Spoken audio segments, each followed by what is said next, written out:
Hoş geldiniz. Bu videoda Razer Viper V3 Pro Sentinels Edition'ı inceleyeceğiz. Öncelikle bu mouse'un normal Razer Viper V3 Pro'dan hiçbir farkı yok teknik olarak.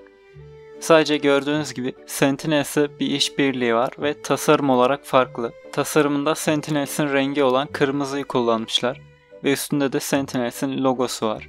Dış tasarımından devam edecek olursak sol kliğinde Razer yazıyor. Sol tarafında gayet sade makro tuşları var. Bu arada Odin de sabote etmeye geldi videoyu. Alt tarafını çevirdiğimizde ise büyük skatez alanları bulunuyor ve stok skatezleri PTFE skatez. Ayrıca bir adet kapatıp açma ve DPI değiştirme tuşu var. Bu tuşa bir kere tıkladığınızda DPI değiştiriyor. Basılı tuttuğunuzda ise açıp kapatıyor mouse'u. Ön tarafta ise Type-C girişi bulunuyor. Ayrıca mouse'un klikleri de gördüğünüz gibi parmağınızı rahat ettirecek bir pozisyonda. Mouse'un tekerleği ise kaygan plastik bir yapıda.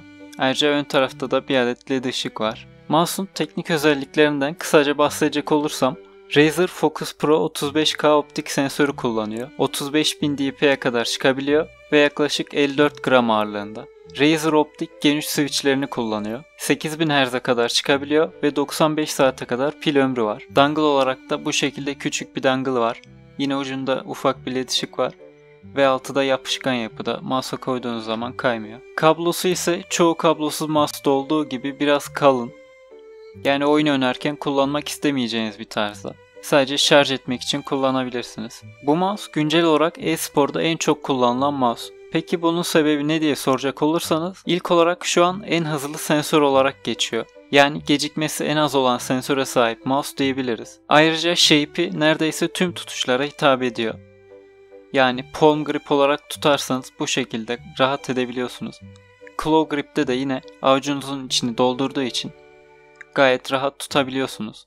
Bu açıdan Logitech G Pro X Superlight'la benziyorlar. Yani gövde olarak dolgun ve elinize tam olarak oturuyor. Biraz araştırdım ve insanların Superlight'ı en çok sevme sebebi elini tam olarak doldurmasıymış. Ancak ben bu mouse'u yaklaşık 4-5 yıl boyunca kullandım ve bana çok ağır gelmeye başladı açıkçası. Ağırlık olarak 63 gram, yani Razer'la yaklaşık 10 gram var aralarında. Ancak mouse'da 10 gram bile çok önemliymiş, onu fark ettim. Bir de shape olarak Razer benim çok daha hoşuma gitti. Ben Claw Grip kullanıyorum ve Logitech'i bu şekilde tuttuğum zaman belki fark ederseniz elimin çok fazla önünde kalıyor mouse.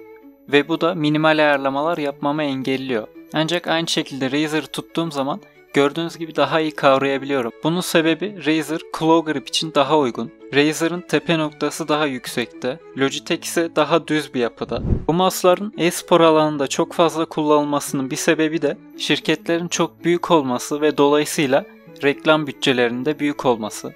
Bu yüzden e-sporcular sponsor olarak onların bu mouse kullanmasını sağlıyorlar. İnsanlar da e-sporcularda görünce alıp kullanmak istiyorlar. Ancak son zamanlarda VL Mouse gibi yenilikçi mouse'larda kullanılmaya başlandı. Eğer ki Valorant turnuvalarını izliyorsanız görmüş olabilirsiniz. Mouse'u yaklaşık bir haftadır kullanıyorum ve açıkçası gerçekten de çok hoşuma gitti. Bundan bir hafta sonra da bu mouse'un gameplay videosunu yayınlayacağım. Oradan da görebilirsiniz. Yani eğer ki sonuca gelecek olursak çok kullanışlı bir mouse, tavsiye ederim. Ancak fiyat olarak tabii ki de ucuz bir mouse değil. O yüzden mouse'a ayırmak istediğiniz bütçeye göre bir değerlendirme yapıp karar verebilirsiniz. Boyut olaraksa diğer mouse'ların yanında bu şekilde duruyor. Neredeyse VL Beast X Max'ten bile büyük. Uzunluk olarak da neredeyse aynı gözüküyorlar. Bunu videoya koyarım zaten editle. Bu da demek oluyor ki büyük eller için uygun bir mouse. Benim elim 18 cm boyunda ve tam olarak uydu diyebilirim. 18 santimin üstündeki ellerde kullanabilir. Hatta şu an palm grip tuttuğum halde bu şekilde.